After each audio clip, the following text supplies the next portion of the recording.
Ukraine and Kazakhstan will work to restore economic ties and accelerate the peace process in war-torn East Ukraine. Just some of the outcomes already from symbolic talks in Kyiv between Kazakhstan's authoritarian ruler Nursultan Nazarbayev and Ukrainian President Petro Poroshenko.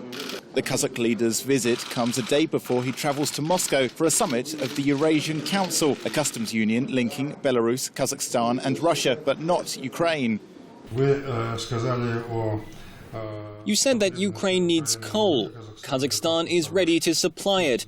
Let our people come to an agreement about it. We will supply this coal from Ekibastuz and Karaganda.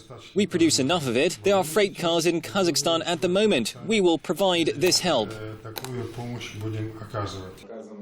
His meeting comes a day after Belarus leader Alexander Lukashenko pledged his support for Ukraine's territorial integrity and declared his readiness to provide comprehensive assistance during talks with Poroshenko.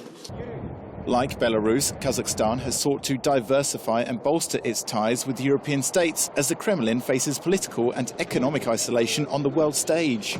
Russia's recent ruble slump against the dollar, mainly caused by international sanctions, market uncertainty and low oil prices, has sent shockwaves through other post-Soviet states.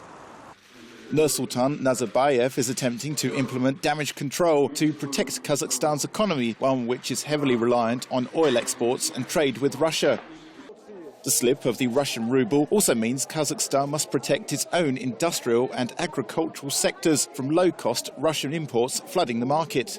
Astana has also fallen victim to Russia's food embargoes, which means producers are not able to cross the Kazakh-Russian border without inspection by Russian specialists.